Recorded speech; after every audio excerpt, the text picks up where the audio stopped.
Hi everyone, आज का video शुरू करने से पहले मैं एक इंपॉर्टेंट मैसेज और एक बहुत क्विक कमेंट्री देना चाहता हूँ ईरान इजराइल वॉर को लेके। 4-5 पॉइंट्स हैं जिसको मैं मार्केट से रिलेट करता हुआ बताऊंगा। सबसे पहली चीज़, क्वेश्चन ये आ रहा है कि यार ये जो इजराइल ईरान का जो वॉर शुरू हो रहा है और हो चुका है, ये कितना सीरियस है। देखो यार, मुझे नहीं पता एंड हो सकता है किसी को भी ना पता हो ये बात, because this plays out at an international level पे ये बात होती है। एक तरीके का प्रॉक्सी वॉर चल रहा है। ये यूएस जो है वो इसराइल को सपोर्ट कर रहा है एंड जो रशिया प्लस चाइना है वो ईरान को सपोर्ट कर रहे हैं। तो एक तरीके का प्रॉक्सी वॉर लगता हुआ नज़र आ रहा है ये। अब ये कितना सीरियस हो सकता है, अब ये इतनी कंट्रीज इसमें इन्वॉल्व हैं कि वो हमें फिगर आउट कर पाना हमारी समझ से बाहर है। इस पर आप ओवर एनालिसिस कर लोगे, कोई मतलब नहीं निकलेगा उस चीज़ का। दूसरा सवाल आता है कि यार मार्केट कितना गिरेगा अब ऐसी सिचुएशन आ गई है। तो अब डिपेंड करता है कि किस तरीके से वॉर ये ट्रांसपायर होता है और आगे बढ़ता है। अब मान के चलो कि अगर फुल ब्लोन वर्ल्ड वॉर में कन्वर्ट हो जाता है तो फिर कोई मतलब ही नहीं है, मार्केट ही खत्म हो जाएगा, हम और आप ही खत्म हो जाएंगे, तो कुछ बचे ही नहीं, राइट। एंड अब मान के चलो कि ये रीजनल कॉन्फ्लिक्ट में ही सिमट के रह जाता है, जैसे कि यूक्रेन और रशिया के बीच में जब हुआ था तो एक रीजनल कॉन्फ्लिक्ट था वो। तो अगर उस तरीके का वॉर होता है तो कितनी % गिरावट आ सकती है। तो मेरे हिसाब से गिरावट तो देखो थोड़ी बहुत डेफिनेटली लाजमी है, ओवरऑल मार्केट में गिरावट आएगी। मुझे नहीं लगता कि 10 से 15% से ज़्यादा गिरावट आनी चाहिए ब्रॉड मार्केट में। अब उसके साथ साथ सब कुछ ही करेक्ट होता है तो कोई डरने की ज़रूरत नहीं है। Which brings me to the third point, या तीसरा पॉइंट ये है कि किन लोगों को डरना चाहिए। ट्रेडर्स को डरना चाहिए। ऐसे वॉलेटाइल एनवायरनमेंट में अगर आप बैठ के ट्रेडिंग करोगे आपका पैसा खत्म होगा, कोई मतलब नहीं है। अगर आप इन्वेस्टर हो तो आपके लिए एक अच्छा मौका बनता है कुछ खरीदने का। देखिए, मैं तो स्टॉक मार्केट पे बात करता हूँ, मैं यहाँ पे ह्यूमन एलिमेंट लेके नहीं आ रहा हूँ। मैं समझता हूँ कि हर चीज़ पैसे से जुड़ी नहीं होती है। मेरा काम आपको इन्वेस्टमेंट रिलेटेड बातें बताना है, तो मैं उस एंगल से बात कर रहा हूँ। इसका मतलब ये नहीं है कि मैं दूसरा एंगल के बारे में कंसिडर नहीं करता। तो ये तो हो गया तीसरा पॉइंट। चौथा पॉइंट, अब आपको किस सेक्टर में ज़्यादा गिरावट आएगी, किस में कम गिरावट आएगी। देखो, जो भी हाई बीटा सेक्टर्स होते हैं लाजमी बनता है उनमें ज़्यादा गिरावट आएगी। फॉर एग्जांपल जैसे बैंक्स होते हैं, तो बैंक्स टिपिकली ज़्यादा प्रभावित होते हैं जब मार्केट ओवरऑल नीचे जा रहा होता है, तो बैंक्स में भी अच्छी खासी गिरावट होती है। जब मार्केट ऊपर जा रहा होता है तो वो चढ़ते भी ज़्यादा है मार्केट के कंपैरिजन में। On the flip side defensive stocks होते हैं, जैसे कि हिंदुस्तान यूनिलीवर हो गया, डी मार्ट हो गया, तो ये सब क्या है, ये एक तरीके के डिफेंसिव स्टॉक्स हैं। इनमें गिरावट कम आती है। तो अपनी ज़्यादा बुद्धि लगाना कि यार नो व्हाट, गिरावट ज़्यादा आएगी कम आएगी, इन सब चक्करों में मत पड़ो। अगर आप एक ऐसा पर्सपेक्टिव रखते हो कि आप 6 महीने से ज़्यादा इन्वेस्ट करना चाहते हो और आपको फ़र्क नहीं पड़ता छोटी मोटी गिरावट से यहाँ वहाँ, तो आप रख लो, कोई इशू नहीं है, कुछ उसमें समस्या नहीं है। तो जो भी गिरावट बनेगी, मैं तो पर्सनली हर 5% की फॉल पे इन्वेस्ट करूँगा। मैं अपनी पूरी कम्युनिटी को भी बताता हूँ ये सब चीज़ें हैं। अगर आपको इंटरेस्ट है तो आप मेंबर कम्युनिटी एक बार पिक करके देख सकते हो। अभी चलिए फटाफट चलते हैं मेन वीडियो की तरफ। यहाँ पे मैंने आपको कोर और नॉन कोर स्टॉक्स में फ़र्क बताया है। आपको पोर्टफोलियो बिल्डिंग समझ में आएगी। पूरा वीडियो ध्यान से देखिएगा, ये एक बहुत ही फंडामेंटली ड्रिवन वीडियो है। तो इस तरीके के जब आप फंडामेंटल पॉइंट समझते हैं तब आपका कॉन्फिडेंस बढ़ता है और आप ऐसे वॉलेटाइल एनवायरनमेंट में भी इन्वेस्ट कर सकते हो। तो चलिए मेन वीडियो की तरफ पढ़ते हैं। हाय एवरीवन, आज के वीडियो में आपका स्वागत है। आज के वीडियो में मैं आपके साथ प्रैक्टिकली डिस्कस करूंगा कि आप एक अच्छा बड़ा पोर्टफोलियो कैसे बना सकते हो। प्रैक्टिकल एक्सपीरियंसेस होंगे, इसके लिए मैं आपको 2 स्निपेट्स दिखा देता हूँ। ये मेरी वाइफ का पोर्टफोलियो है, ये एक अच्छे खासे साइज़ पे है, करीब करीब 1 करोड़ रुपए के आसपास का पोर्टफोलियो है ये मैंने अपने इंग्लिश चैनल पे पूरा डिस्कस करा था। इसमें रिटर्न चल रहा था करीब करीब 45%, इसका CAGR था रफली 23-24% के आसपास। तो काफ़ी अच्छा रिटर्न भी था परसेंटेज वाइज और पोर्टफोलियो के साइज़ के हिसाब से भी। ये है मेरा म्यूचुअल फंड पोर्टफोलियो। इसमें भी आप देख सकते हो कि यार मैं 27-28%, ये तो मैंने लास्ट ईयर बनाया था, पब्लिकली बनाया था पूरा, एंड ये 27-28% के आसपास इसका रिटर्न है। मैं अपना इक्विटी पोर्टफोलियो रिवील नहीं करूंगा क्योंकि कोई पॉइंट नहीं है उस चीज़ को रिवील करने का, वो सबसे बड़ा पोर्टफोलियो है, वो मैं रिवील नहीं कर रहा। लेकिन मैं आपको पॉइंट ये बताना चाहता हूँ कि जो भी बातें मैं इस वीडियो पे बोलूँगा बहुत ही प्रैक्टिकली ड्रिवन बातें होंगी। अगर आप 2-3 पॉइंट भी समझ लो, इंप्लीमेंट कर लो, तो उससे आपको फ़ायदा पहुंचेगा। तो कृपया उस पॉइंट ऑफ व्यू से सुनिएगा, लर्निंग पॉइंट ऑफ व्यू से सुनिएगा, इसको स्टॉक रिकमेंडेशन के तौर पे मत लीजिएगा। तो मैं सीधे मुद्दे पे आता हूँ एंड 4-5 की पॉइंट्स हैं जो मैं डिस्कस करूंगा। सबसे पहला की पॉइंट है, अगर आपको बड़ा पोर्टफोलियो बनाना है तो आप कोर और नॉन कोर स्टॉक्स में डिफरेंस अंडरस्टैंड करो। तो कोर स्टॉक का मतलब क्या होता है, जैसे कि ये ऐसे स्टॉक्स होते हैं जिनको आपने खरीद लिया, अच्छे दामों पे खरीद लिया, होल्ड कर लिया, कुछ साल बाद बढ़ गए। अब ये कंपनियां है ना, डेंजरस कंपनियां नहीं होती। इसमें ऐसा होता है कि आपको 20-25% CAGR के आसपास आपके ग्रोथ मिलने की अच्छी संभावना है। अच्छे लेवल पे पकड़ लो तो अच्छी ग्रोथ हो जाएगी। प्रैक्टिकल एग्जांपल से समझाता हूँ कि अगर आप HDFC बैंक पकड़ लो, अब HDFC बैंक में प्रॉफिट ग्रोथ इसकी 20-25% के आसपास है, तो अगर आपने इसको बाय एंड होल्ड कर लिया तो ये क्या बन गया, ये आपका कोर स्टॉक बन गया। कोर स्टॉक ऐसा कि नहीं अब हर दिन आप उसको ओपन करके मत देखते रहो कि आज ये 1% बढ़ गया, कल ये 2% गिर गया, हाई इसका निम कम हो गया, ये सब बातों पे मत जाओ। सिंपल से इसको कोर स्टॉक का पोर्टफोलियो मानो, रख लो आराम से खरीद के, राइट। तो मेजॉरिटी ऑफ द स्टॉक्स आपके पोर्टफोलियो में इस तरीके के होने चाहिए। अब आती है कहानी कि देखो जो इस तरीके के कोर स्टॉक्स होते हैं ये कोई भारी भरकम रिटर्न नहीं देने वाले, आपको कितना रिटर्न दे देंगे अगर आपने अच्छे लेवल पे खरीद लिया। फॉर एग्जांपल अभी मेरे हिसाब से HDFC बैंक अच्छे लेवल पे चल रहा है, आपने अगर अभी पकड़ लिया स्टॉक को तो हो सकता है आपको अगले 3 या 4 साल में तो CAGR के हिसाब से आपकी 20% ग्रोथ हो जाए, राइट। तो ये बहुत ही सेंसेबल सा पॉइंट मैं आपको बता रहा हूँ, क्योंकि HDFC बैंक ऐसा स्टॉक नहीं है यार कि अब वो बिल्कुल ही मतलब ट्रिपल हो जाएगा, 5 गुना हो जाएगा फटाफट, इतनी आसानी से ग्रो नहीं करेगा। अच्छी ग्रोथ दिखाएगा, अच्छा स्टॉक है, क्लीन स्टॉक है, ब्लू चिप स्टॉक है, उसका आप अच्छे लेवल पे खरीद लो, पकड़ के रख लो, भूल जाओ, राइट। सो ये हो जाते हैं आपके कोर स्टॉक। अब दूसरी कहानी आती है जहां से आपके पोर्टफोलियो पे रिटर्न बनता है। अब ये किस तरीके के स्टॉक्स होते हैं, तो मैं आपको 2 एग्जांपल्स देता हूँ। सबसे पहले मैं अपने वाइफ के पोर्टफोलियो से देता हूँ, ये JP पावर। इसमें आप देख सकते हो टोटल रिटर्न जो बहुत बढ़िया रिटर्न है, इतना ये 3x 4x मल्टीबैगर टाइप बन चुका है और बहुत अच्छा रिटर्न दिया है स्टॉक ने। अब JP पावर क्या आप उसको HDFC बैंक से कंपेयर करोगे, तो शॉर्ट आंसर निकल के आता है नहीं। मैं आपको दूसरा एग्जांपल बताता हूँ, ये है रेमीडियम लाइफ केयर। तो ये मैंने स्टॉक खरीदा था करीब करीब 40-45 रुपए के आसपास और 160 तक गया था, फिर मैंने थोड़ी सी अपनी पोजीशन काटी थी। तो आप देख सकते हो उसमें मैंने 400% रिटर्न बनाया था, 400%, 4x हो चुका है स्टॉक। तो जो इस तरीके के स्टॉक्स होते हैं जैसे JP पावर हो गया या रेमीडियम लाइफ केयर हो गया, तो ये स्टॉक्स क्या करते हैं, ये आपके कोर स्टॉक्स को सपोर्ट करते हैं, ये आपके कोर स्टॉक्स का अल्फा बढ़ाते हैं। अल्फा मतलब कि मान लो मार्केट ने 12% रिटर्न दिया है। मार्केट का मतलब क्या होता है, जैसे निफ्टी 50 में रिटर्न मान लो 12 12.5% आ रहा है और आपका पोर्टफोलियो ग्रो कर रहा है 15-16% से। भाई अब ये 15-16% जो आप बना रहे हो इसके लिए आपको थोड़ी रिस्क तो लेनी पड़ेगी, इस तरीके के मल्टी बैगर स्टॉक्स तो पकड़ने पड़ेंगे। तो यही कहानी है कि स्टेप 1 आता है एक अच्छा बड़ा पोर्टफोलियो बनाने के लिए कि आप किस तरीके के स्टॉक्स आपको चुनने पड़ेंगे, core stocks plus non core stocks. Non core stocks वो होते हैं जिसमें आपको काफ़ी मॉनिटरिंग करनी पड़ती है, इंपॉर्टेंट एडिशन होते हैं आपके स्टॉक पोर्टफोलियो में, क्योंकि यही स्टॉक आपको 3x 4x 5x रिटर्न बना के देते हैं और आपके ओवरऑल पोर्टफोलियो का अल्फा बढ़ाते हैं। लोग तो भाई दिन भर बस HDFC का एनालिसिस करते रहते हैं। HDFC बैंक जैसे स्टॉक का भारी भरकम एनालिसिस करने से कुछ नहीं होने वाला। इनफैक्ट आपको एनालिसिस करना पड़ता है जो छोटे स्टॉक्स होते हैं जो 4x 5x बन सकते हैं, उसकी आपको मॉनिटरिंग करके चलनी पड़ती है। तो मैं उम्मीद करता हूं पहला पॉइंट आपको क्लियर हो गया होगा कि अपने पोर्टफोलियो को कोर और नॉन कोर में डिवाइड कर लो। अब दूसरा पॉइंट आता है कि आपको जो स्टॉक्स चाहे वो नॉन कोर हो चाहे कोर हो वो आपको खरीदने पड़ते हैं राइट मार्केट में।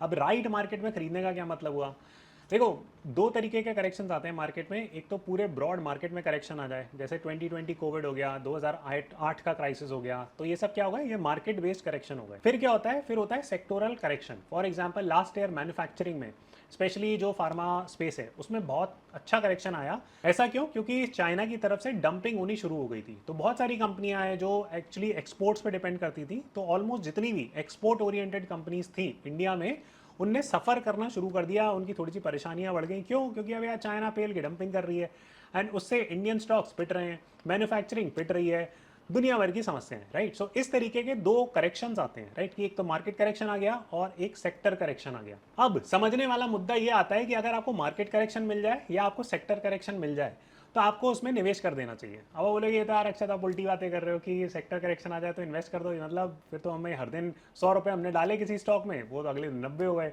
फिर उसके अगले दिन भाई 80 हो गए, हमारी तो हालत खराब हो जाएगी। देखो यार वही होता है, अगर आपको ऐसे स्टॉक्स बनाने हैं 3x 4x, जैसे मैंने आपको रेमीडियम का एग्जांपल दिया, इसमें मेरा 4x ग्रोथ हो गई थी स्टॉक में। अब मेरी 4x ग्रोथ क्यों हुई, मैंने उसको ऐसे टाइम पे खरीदा था जब एक सेक्टोरल करेक्शन था, उस समय बहुत नेगेटिविटी थी फार्मा स्टॉक्स को लेके, स्मॉल कैप कंपनियों को लेके, दुनिया भर की परेशानी से गुजर रहा था वो स्टॉक। आपका 4x 5x पैसा तभी बनेगा किसी भी स्टॉक में, कब बनेगा, जब आप परेशानियों में खरीदोगे वो स्टॉक। विच brings me two point number 3 कि आपको अपॉर्चुनिटीज, अगर आपको 3x 4x टाइप के स्टॉक्स पकड़ने हैं तो आपको क्या करना पड़ेगा, आपको ऐसे स्टॉक्स पकड़ने पड़ेंगे जो जिनकी पिटाई हो रही है, जिनमें आपको नेगेटिविटी दिख रही है। अगेन मैं आपको एग्जांपल के तौर पे फिर से रेमीडियम की कहानी बता देता हूं। फॉर एग्जांपल यहाँ पे आप देखोगे, आप इन्वेस्टर्स टैब पे जाके देखो, आपको पूरी कहानी क्लियर हो जाएगी। फॉर एग्जांपल यहाँ पे आप देखोगे कि 8.43% प्रमोटर होल्डिंग थी। फिर वो कट कट के 1.1 रह गई। फिर आप देखोगे कि यार एफआईआई वगैरह ने भी कुछ नहीं बढ़ाई, सिर्फ पब्लिक की शेयर होल्डिंग बढ़ती चली गई और अब तो 98 और 99% हो चुकी है। अब आप ऐसे देखोगे प्रमोटर ने बेच दिया, एफआई ने बेच दिया, सिर्फ पब्लिक ने उठा लिया, तो बिग दो मतलब कचड़ा कंपनी है। थोड़ी सी यार इसमें ना आपको एनालिसिस करनी पड़ती है, थोड़ा सा आपको अंदर घुस के देखनी पड़ती है चीज़ें। फॉर एग्जांपल यहाँ पे आप देखो, अब आपको दो चीज़ें इन्वेस्टिगेट करनी है। पहली चीज़ तो ये कि प्रमोटर ने क्यों बेच दी अपनी होल्डिंग, बेसिक सा पॉइंट है ना, और किसको बेच दी होल्डिंग वो भी आप एनालाइज कर लो। तो यहाँ पे आपको एक लंबी लिस्ट निकल के आ जाएगी ये पब्लिक शेयर होल्डिंग की। इसमें आपको बहुत HNI टाइप के लोग दिखेंगे। अब HNI क्यों, क्योंकि यार पब्लिकली लिस्टेड कंपनी है, कितने करोड़ की कंपनी है ये, आप देख सकते हैं 1000 करोड़ की कंपनी है। अब किसी इन्वेस्टर ने अगर मान के चलो उसकी होल्डिंग 8% है, तो 1000 करोड़ का 8% कितना हुआ, 80 करोड़ हो गया। अब किसी एक इंसान ने 80 करोड़ रुपए की इक्विटी खरीद रखी है इस कंपनी में, तो क्या वो वीक हैंड्स है, क्या उसको आप रिटेल पब्लिक मानोगे? नहीं। बेसिकली कॉन्सेप्ट ये होता है कि अगर रिटेल शेयर होल्डिंग किसी स्टॉक में बढ़ती चली जा रही है, कि छोटे छोटे निवेशक घुसते चले जा रहे हैं, प्रमोटर अपनी स्टॉक होल्डिंग काटते चले जा रहे हैं, वो समस्या वाला विषय होता है। लेकिन अगर स्ट्रॉन्ग हैंड्स में ही जा रही है, HNI, DII, FIIs वगैरह के हाथ में जा रही है, तो ऐसा नहीं है कि उसमें शेयर होल्डिंग के व्यू पॉइंट से कोई परेशानी है। अब दूसरा पॉइंट आता है कि भाई जो इनके इन्वेस्टर थे, लीड प्रमोटर थे सिद्धार्थ जी, इन्होंने अपनी शेयर होल्डिंग क्यों काट दी, राइट, एंड उसका इम्पैक्ट क्या पड़ा। अब आप ये नोटिस करो कि इनने अपनी शेयर होल्डिंग कब काटी थी। इनने 8.43 से 1.11 ये ले आए थे सितंबर ऑफ 2021 में। अगर कुछ फाउल प्ले हुआ होता तो फॉर एग्जांपल यहाँ पे देख लो कि कब से तब तक ये फ्लैट लाइन रहा, एग्जिट कर दी थी यहाँ पे, ऑलरेडी पिटा पिटाया था स्टॉक यहाँ पे, तो अब इससे ज्यादा क्या ही गिर जाता। पहला पॉइंट तो ये। दूसरा पॉइंट कि ये यहाँ तक कैसे पहुंच गया प्रमोटर के स्टॉक बेचने के बाद, ये एक इंपॉर्टेंट एस्पेक्ट है जो आपको एनालिसिस करना पड़ेगा। क्योंकि यहाँ पे बैठ के लोग पिक्चर देख रहे होते हैं कि यार यू नो व्हाट, प्रमोटर ने अपनी स्टॉक होल्डिंग बेच दी है, एफआई ले नहीं रहा है, डीआई ले नहीं रहा है, पब्लिक ही ले रही है, तो आप मिस कर जाते हैं अपॉर्चुनिटी। कहना मैं ये चाहता हूँ, एंड मैं दूसरा पॉइंट समराइज इस तरीके से करूंगा कि अगर आपको परेशानी दिख रही है किसी कंपनी में, लेकिन आपको लगता है कि उसका बिजनेस मॉडल अच्छा है, उसमें ग्रोथ अपॉर्चुनिटीज़ हैं, आपको रीज़न समझ में आता है कि भाई प्रमोटर ने क्यों बेची, किसने खरीदी, आप थोड़ा सा फंडामेंटल एनालिसिस कर सकते हो, तो उन स्टॉक्स में आप अपनी पोजीशंस बना सकते हो, क्योंकि वही अपॉर्चुनिटीज़ होती हैं, वही आपके 3x 4x 5x type of stocks होते हैं। सो उस नोट पे आता है अगला मुद्दा, जो कि है फंडामेंटल एनालिसिस करने का। अब देखो यार, जो लोग होते हैं वो बेसिकली टेक्निकल एनालिसिस को फंडामेंटल एनालिसिस से कंफ्यूज कर देते हैं। मैं फटाफट समझा देता हूँ। फॉर एग्जाम्पल ये HDFC बैंक का चार्ट रहा, यहाँ पे आप देखोगे कि यार एक तरीके का टेक्निकल पैटर्न बन रहा है, राइट। ये टेक्निकल पैटर्न क्या है, फॉर एग्जांपल अगर आप ये वाला पैटर्न उठाते हो तो ये complex reverse head and shoulder बन जाएगा। ये इस तरीके से कुछ बनेगा, हो सकता है ऐसे भी बने फिर आगे जाके, एंड इसका क्लियर टारगेट निकल के आता है कि ये जो लॉन्ग टर्म चैनल जो बना हुआ है टेक्निकल्स के हिसाब से, ये वापस इस चैनल पे पहुंचेगा। अब हो सकता है कि इस पूरे प्रोसेस में 2 साल लगे, हो सकता है 3 साल लगे, हो सकता है 5 साल लगे, लेकिन अगर आप इसका टेक्निकल एनालिसिस करके देखोगे, तो मैं आपके सामने कर देता हूँ। ये मैंने पहले चार्ट पैटर्न ड्रॉ करे हुए थे, एक बार मैं ये क्लियर कर देता हूँ। तो अभी करंटली ये अपने करंट सेटअप से ये कितना ऊपर जाएगा, ये करीब करीब जाएगा, ये यहाँ तक तो जाएगा ही जाएगा, राइट। सो करीब करीब इस स्टॉक से 63% का गेन होगा। अब इस गेन को आने में 2 से 3 साल भी लग सकते हैं, लेकिन आप ये मान के चलो कि अगर आप ये स्टॉक टेक्निकली पकड़ लो, टेक्निकल एनालिसिस के बाद, एंड आपको फंडामेंटल प्रॉब्लम नहीं दिखे, तो ऐसे स्टॉक को पकड़ सकते हो। इसमें आपका 63% रिटर्न बनने की अच्छी खासा संभावना है। अब होता क्या है कि हम क्या इमेजिन करने लग जाते हैं कि यार HDFC टाइप का स्टॉक है, ये हमारा है ना 2x हो जाए, 5x हो जाए, 10x हो जाए। अब ये होगा नहीं, राइट। सो ये होने में टाइम लगता है। अगर आपको 5x multibagger type of stocks चाहिए, तो आपको क्या करना पड़ेगा, आपको फंडामेंटल एनालिसिस करना पड़ेगा चीज़ों का जाके, और परेशानियों में चीज़ों को उठाना पड़ेगा। या तो मार्केट रिलेटेड परेशानियां चल रही हों, या सेक्टर स्पेसिफिक परेशानियां चल रही हों, या उस स्टॉक में कुछ परेशानी चल रही हो, तब आपका बहुत जल्दी पैसा डबल हो सकता है। प्लीज़ नोट करिएगा, मैं कह रहा हूँ हो सकता है, स्टॉक मार्केट में कोई गारंटी नहीं होती। अब चलिए उस कॉन्टेक्स्ट में अगला क्रिटिकल क्वेश्चन निकल के आता है कि फंडामेंटल एनालिसिस करते टाइम किन बातों का ध्यान दें। तो चलिए केस स्टडी को आगे बढ़ाते हैं एंड फटाफट कुछ पॉइंट्स कवर करते हैं। देखिए, सबसे पहले तो आपको देखना पड़ेगा कि आप किस तरीके की कंपनी पकड़ रहे हो। फॉर एग्जाम्पल, अगर मार्केट कैप किसी कंपनी का 1000 करोड़ है, तो 2000 करोड़ अगर हो गया मार्केट कैप, तो थियोरेटिकली आपका स्टॉक प्राइस भी डबल हो जाना चाहिए। अब यहाँ पे आप किस तरीके की कंपनी पकड़ रहे हो, यहाँ पे आप पकड़ रहे हो एक स्मॉल कैप कंपनी। जो स्मॉल कैप होती है वो डबल भी बहुत जल्दी होती है और आधी भी बहुत जल्दी होती है। अब अगर आपको 5x 10x मल्टीबैगर जो non core type of stocks पकड़ने हैं, अगर आपने पकड़ने हैं वो स्टॉक्स, आपको mid cap small cap category में जाना पड़ेगा। तो आपको क्या देखना चाहिए small cap mid cap category में? सबसे पहली चीज़ तो आप ये देखो कि कंपनी में डेट कितनी है। अब जैसे for example debt to equity ratios का 5% है। स्मॉल कैप कंपनी पे अगर उसका डेट कम है और अगर उसके रेवेन्यूज प्रॉफिट्स बढ़ रहे हैं, जैसे फॉर एग्जांपल यहाँ पे आप देख सकते हो कि रेवेन्यूज प्रॉफिट्स इसके काफ़ी अच्छी तरीके से बढ़े हुए हैं, तो ये परेशानी का विषय नहीं है, क्योंकि अपनी कैपिटल यूज़ करके ही आगे ग्रो कर रही है, अपनी प्रॉफिट से ही आगे अपने ऑपरेशंस एक्सपैंड कर रही है वगैरह वगैरह। इन्वेस्टर होल्डिंग एनालिसिस मैं आपको करके बता चुका हूँ।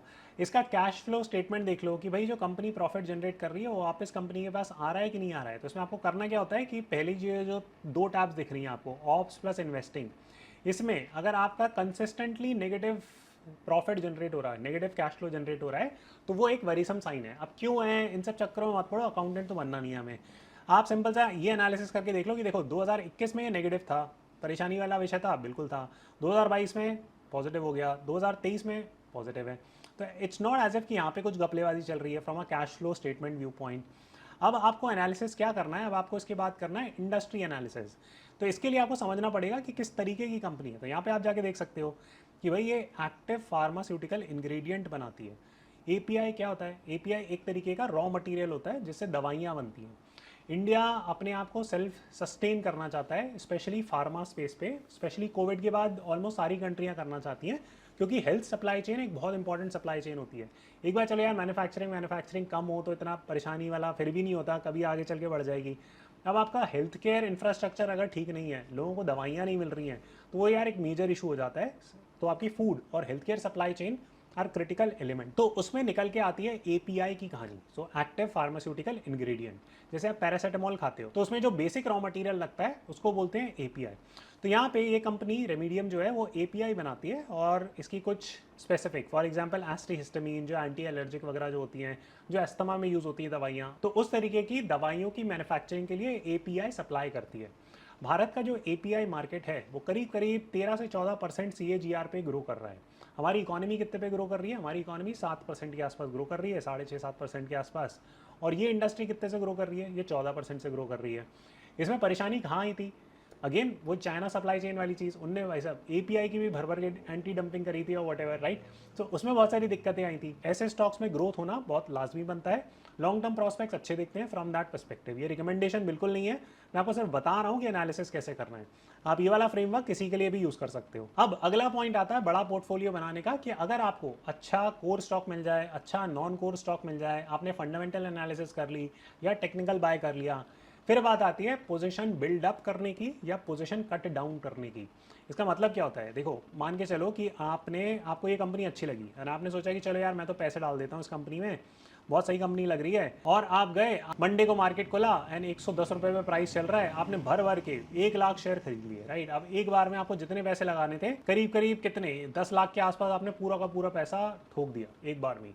अब आपको ऐसा करना चाहिए, बिल्कुल भी नहीं करना चाहिए। क्यों, क्योंकि अब देखो यार ग्रोथ प्रॉस्पेक्ट्स हम कुछ भी सोचें, हमें क्या पता कंपनी में इंटरनल क्या हो रहा है, राइट। हम कोई अंतर्यामी तो है नहीं कि हमें सब कुछ पता चल जाएगा, या हमारी कोई इंटरनल लाइन जुड़ी हुई है कंपनी वालों से जो हमें बताएंगी चीज़ें, नहीं, ऐसा कुछ भी नहीं होता। अब मान के चलो कि कुछ न्यूज़ निकाल दी, राइट, न्यूज़ निकाल दी एंड आप डर गए वो न्यूज़ देख के, फिर आप क्या करोगे, आप तो घबरा जाओगे। 30% का गिरावट देख के किसी भी स्टॉक पे आपकी हालत ख़राब हो जाएगी।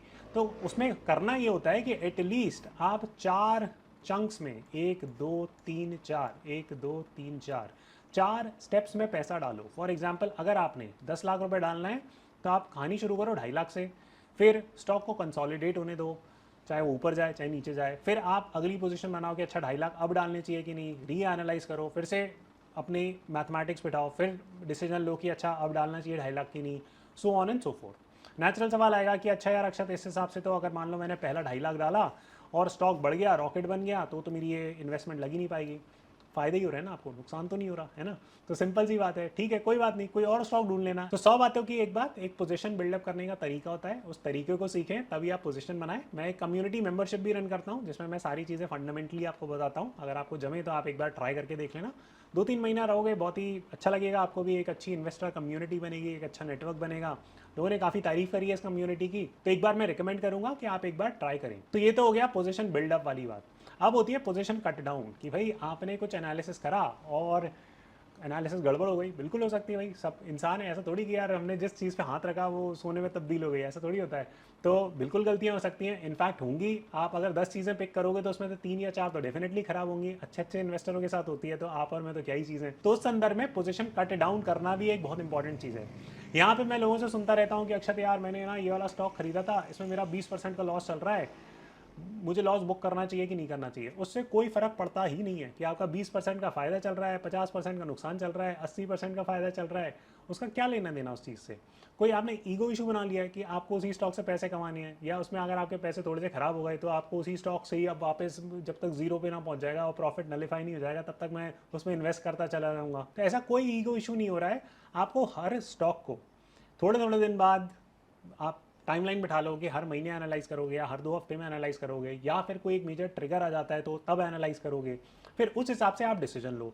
जैसे एक करंट एग्जांपल अभी चल रहा है बंधन बैंक, यहाँ पे आप जाके देखोगे बंधन बैंक का, तो बंधन बैंक पे अगर आप न्यूज़ पे क्लिक करो तो आपको पता चलेगा Bandhan bank falls 9% after MD CEO resigns, Jefferies ground downgrade stock cuts target, right. अब आप पढ़ के डर जाओगे ये चीज़, हाय जेफरीज ने भाई से उसकी रेटिंग कट कर दी, सीईओ ने रिजाइन कर दिया, पता नहीं हाय तौबा मच जाएगी। अब आपने न्यूज़ खोल के पढ़ी, एनालाइज करने की कोशिश करी कि हो क्या रहा है। अब आप यहाँ पे देखो जेफरीज ने अपना स्लैश कर दिया टारगेट बंधन बैंक का टू 170 रुपीज़ फ्रॉम 290 अर्लियर। अभी कितने पे चल रहा है बंधन बैंक, आप ट्राई करो, राइट। आप सिंपल खुद सर्च करके देखो कि बंधन बैंक चल कितने पे रहा है, आपको पता चलेगा कि बंधन बैंक चल रहा है भाई साहब 183 रुपीज़ पे। और अभी इन्हें क्या दिखा रहे हैं न्यूज़ कि 290 पे एक टाइम पे टारगेट दिया था जेफरीज ने, अब उसको कर दिया 170 रुपीज़। पता नहीं, राइट। अब आप ऐसे न्यूज़ें पढ़ोगे तो डर जाओगे। और इनके एमडी सीईओ ने रिजाइन कर दिया। अच्छा, ये आपको पता है कि उन्होंने रिजाइन करके जा कहाँ रहे हैं। जो पेरेंट कंपनी है बंधन बैंक की, उसमें भी वो एक रोल निभाएंगे। तो ऐसा नहीं है कि किसी ने डिस्ट्रेस में आके रिजाइन कर दिया एंड दुनिया भर की प्रॉब्लम हो गई एंड मीडिया ने उसको ऐसे खबर चला दी। तो ऐसी फालतू की चीज़ें पढ़ना बंद करो, उससे आपको टेंशन होगी कि आप किसी स्टॉक में पोजीशन बना पाओ या घटा पाओ वगैरह वगैरह। अगेन कोई रिकमेंडेशन नहीं है कि आप बंधन बैंक जाके खरीद लो, मैं आपको सिंपल प्रैक्टिकल टिप्स दे रहा हूँ कि आप बड़ा पोर्टफोलियो लेजिटिमेटली प्रैक्टिकली कैसे बना सकते हो। मैं उम्मीद करता हूँ कि आपको ये वीडियो पसंद आया होगा। ज़्यादा मैं आपको पॉइंट्स नहीं बताऊंगा, आज की क्लास खत्म करते हैं। मैं उम्मीद करता हूँ कि आपको ये 6-7 पॉइंट्स अच्छे लगे होंगे। अगर लगे हैं तो शेयर करिएगा एंड सब्सक्राइब करिएगा चैनल को, एक बढ़ता हुआ चैनल है, आपके सपोर्ट की बहुत ज़रूरत है। Thank you so much for watching and मैं आपसे जल्दी मिलता हूँ।